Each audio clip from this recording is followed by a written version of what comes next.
I took the worst decision of my life to make this video.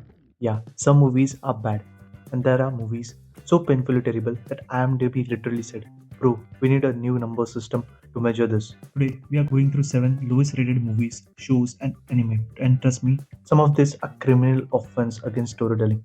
Some of these are so terrible, you'll literally say, "What the hell did you watch?" Number 7, Snow White 2024.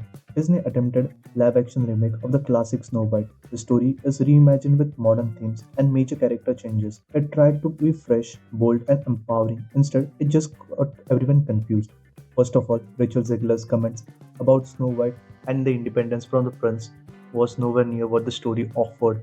It was so terrible that literally people trolled, it became memed, and everyone started hating the movie even before it came out.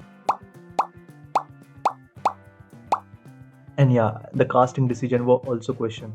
Rachel Zegler as Snow White and Gal Gadot as the Evil Witch were quite terrible casting decision.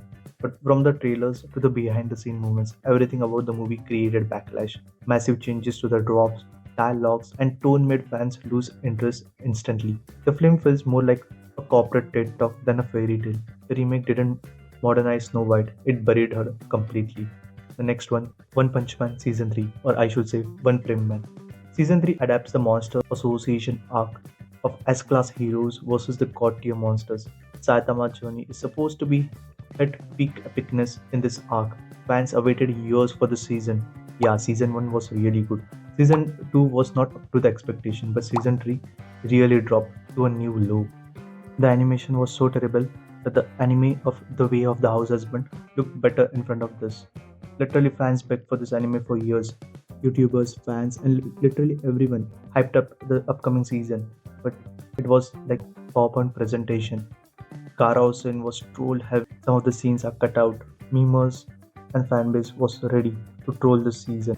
And I don't know where One Punch Man goes from here, but I just hope that how amateur recovered in its final seasons from good to worse to the best. In a similar way, One Punch Man returns again.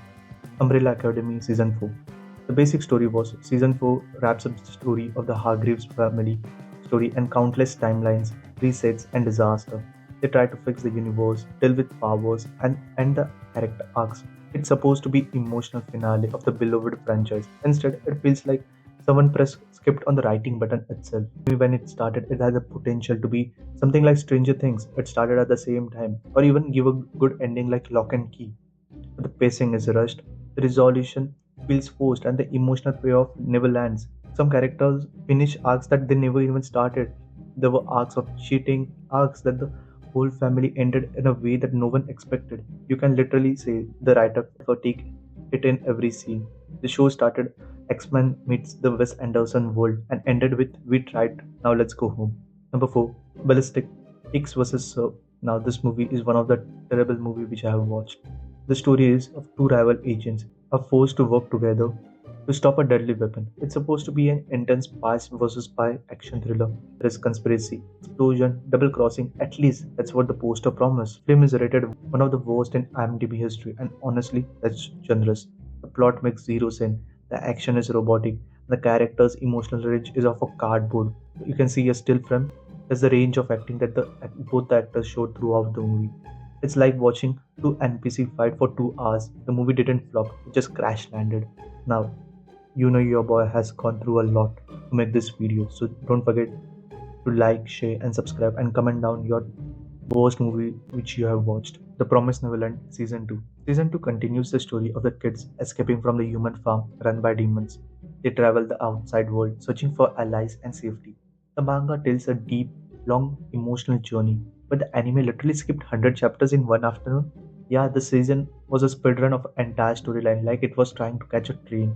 Major arcs deleted.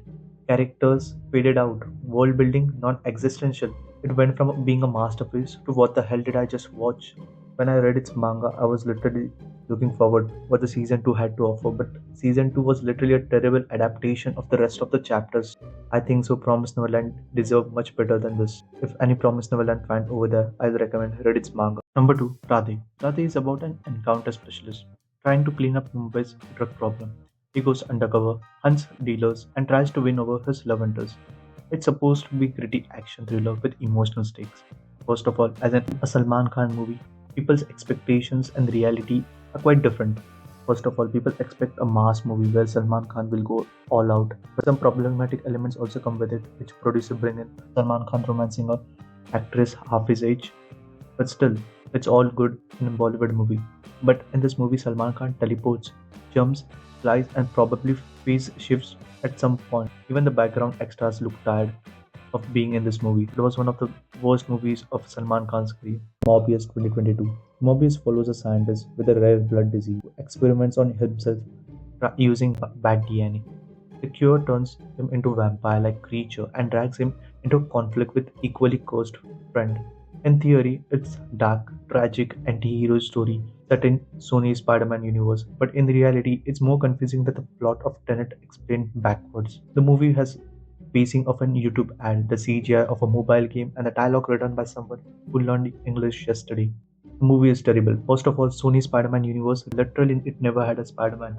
Movies like Madam Web, Kraven the Hunter were literally terrible. But this movie takes a piece of cake. Morbius isn't an anti-hero, it's anti-audience. Even the meme, the mob in time, is better written than the entire script. This movie didn't just flop, it collapsed. Yeah, it literally deserved so. There was no continuation in the story, and Jared Leto literally deserved the meme, the franchise killer. And that was the 7 lowest rated disasters in the world of movies, TV shows, and anime. Some of this could have been masterpieces, but ended up as memes instead. Drop down in a comment which you like, which you think deserves an even lower rating, and subscribe for more breakdown and pop culture chaos. Please like, share, subscribe to the channel.